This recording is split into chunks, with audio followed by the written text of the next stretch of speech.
Do you have so many friends you can't keep them all straight? Is keeping up with everyone around you a burden?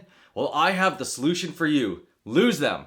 I have good news for you today. Losing friends is actually really simple. All you need to do is be a bad friend. And I'm going to show you how to lose them coming right up.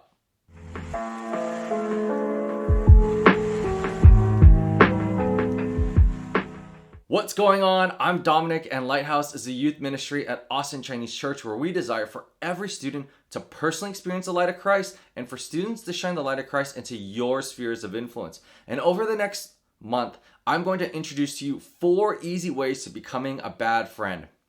Let's be honest, being a good friend during COVID requires us to do things, well, completely differently and yet exactly the same. And for almost all of you, you aren't seeing your friends at school. So over the next month, we're going to see how being a bad friend can actually nourish and develop our friendships. I know we're all fabulous and amazing people here at Lighthouse, right? So obviously we all have a ton of friends. Oops, there go a couple. Oh well, tonight's way to lose friends is one of the simplest, and it has been proven to work time and time again. So much so that the Bible even agrees on this fact. Let's take a look at Proverbs chapter 17, verse 17, and it says this: "A friend loves at all times, and a brother is born for adversity." What this verse is saying is that practically, by definition, a friend is someone who should always be there for you, especially in hard times. So, if we don't want to be a good friend, we want to do the opposite of this. Therefore, our tip how to be a terrible friend for you tonight is this: don't be committed. This means you should not be there for them in any way. Let's break down 3 major ways you can do this. So the first way to be an uncommitted friend is to be physically uncommitted. Wherever they are, don't be there. And right now, this is super easy to do, isn't it? Most of you are doing school virtually. You're watching this video because Lighthouse is virtual. In spite of this, all of you can have video chat over whatever app you like. So if a friend wants to schedule a video call, just pass. But let's assume we can be in person again. If your friends want to hang out together, you can just ghost them. If you can't help but actually be around them because of classes or extracurriculars or whatever else, then you need to just go to the next level, which is to not be present mentally. That's the second way to be an uncommitted friend. Here is a brilliant piece of psychology to use against your friends, actually soon to be former friends. If you weren't able to become non-existent to them, then don't acknowledge their existence. Don't answer their texts, play Among Us together, ask them what they did last weekend, or ask them what they're struggling with recently. The goal here is to practically give them the silent treatment, but don't withhold your words entirely yet. Physical and mental absence are great, but nothing works better than this last step. I must warn you though, it's pretty vicious, and there is almost no turning back from it. To really push someone away, I suggest neglecting them with the third way, to be an emotionally uncommitted friend. You need to let them clearly know that you have no intentions to care about their well-being. The second you sense them trying to talk about their problems, say things like, "I think you're making this all up in your head. You're depressing me with all your garbage. Are you always this needy for attention? I don't care. Bother someone else with your own problems." These will make sure that you not only get rid of this person, but you will build a reputation that you are not a person to be sought after when it comes to friendship. Isn't that what we're really after here? Look, I know it's kind of silly to hear me say these things. And just to be clear, I hope you all know that I don't suggest behaving this way. But perhaps through it, you can see not only how easy it is to be a bad friend, but also that you may be guilty of being a friend who isn't committed. I know that I've been an uncommitted friend, and I am reminded of times when I was particularly unfair to my friends. There are times when I missed their graduations, I missed their ordination, I missed their birthdays, I forgot to text them back. In this world, we need each other because when there are times of trouble, or as the Bible verse we already just looked at puts it, times of adversity, life has a way of standing against you at times. And that's what close friends are for. not just when life is easy and fun. We're called to be friends who are not only shallow and only look out for ourselves or turn and run when things get sticky. Jesus himself said in John 15:13, "Greater love has no one than this, to lay down one's life for one's friends." This doesn't necessarily literally mean taking a bullet for someone, but it does mean putting your own desires to death, to be unselfish. Sometimes the things we want are not just different from what our friends would like, but can often be the exact opposite of what they need. What do I mean by that? Well, here are some examples. You had the choice to either go out with a friend or stay home and play games. Or when you're talking with your friends, it tends to come naturally to only think about yourself and talk about your own interests.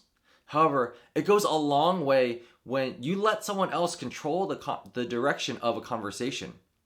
Be able to let someone share about their favorite show, their movie, books, or whatever they're interested in. Even if you have no interest in partaking in those things yourself. Or perhaps you have some friends who are going through a lot right now. I know people are sharing their emotions and their struggles, and things can feel really overwhelming right now and at times uncomfortable. But it's that person's reality, and they are looking for someone they trust to help guide them in it and help them build up enough courage to get real help. So are you going to shut them out because that is where you draw the line of what you want to participate in? This reminds me of a story from the Old Testament, one of two friends named Jonathan and David. Some of you may have known this story, and I'm sure that there are those of you who do not know anything about them at all, so I will just run over the most important facts of their relationship. Jonathan was the son of the king, King Saul, and this king was not very fond of David because he felt threatened by David, who would one day take over his throne. Jonathan didn't care about who would wear the crown someday because he and David were best of friends. Just this small fact would be enough to breed rivalry in some of your relationships. However, more deadly details were evident. If your father were so sick of someone that he was plotting to murder them, then you would think twice about how closely you would associate with them. Am I right? Well, that's exactly how Jonathan's father Saul felt towards David. And Jonathan couldn't let that slide. He knew that he must warn David. He could lose his relationship with his dad, the king. He could lose his privileges, maybe even his own head. But it didn't matter to him because he knew that a friend loves at all times. Jonathan didn't say, "Looks like too much trouble," or "Sorry, David, but the kingdom could be mine if I play my cards right." He was a committed friend, one who was there for his friend through thick and thin, because he didn't think of just himself or his comfort. Do you have a relationship in which you have been more concerned with personal comfort rather than commitment? Which ways have you neglected them physically, mentally, emotionally? How can you be more present for your friends? We hope you get the chance to explore this more in your discussion time. Here are the discussion questions I'd like for you to discuss with your small group today. When was the first time that you can remember that you were betrayed by a friend? Second, how does it feel when someone pushes you to the side in a relationship? What message does it send?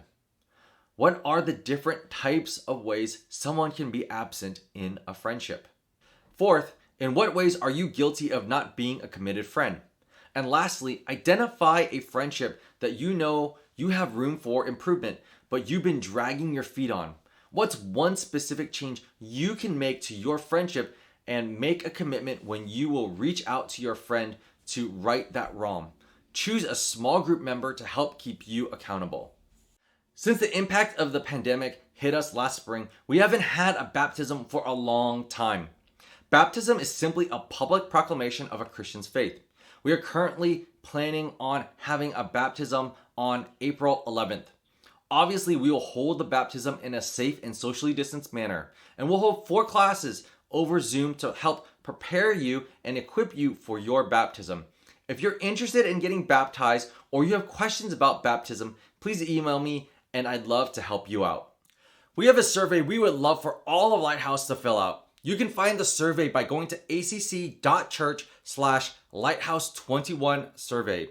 We want to know how you're doing, what you're up to, and how we can better serve you. Now, we've got prizes for you. Yup, you've heard me right, prizes. So it's in your best interest to fill out the survey. We've got an amazing prize pack for the grand prize winner. We've got snacks, drinks, instant noodles, candy, Muji pens, a Sanex face mask, a Korean face mask, a boba plushie, and more. This prize pack is gonna be stuffed full. Our second and third prize winners will also win gift cards. I hope you all complete the survey. Now, in the survey is an optional question for you to share your best idea for a future Lighthouse teaching series. The criteria for this winner will be based upon originality, relevance, and connecting to the distinct emphasis we place on Friday lessons, which is about showing you how faith and everyday life intersect with one another, and Sunday lessons, which is about teaching you the Bible and theology for the teaching series. And the winner for this question will win not just one squashmallow, but 2 squashmallows. I can't wait to see your ideas.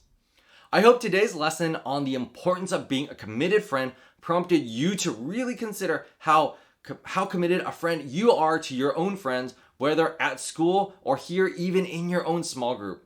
I hope you find your small group a source of encouragement as we all seek to be better friends this month. We'll see you in the next video.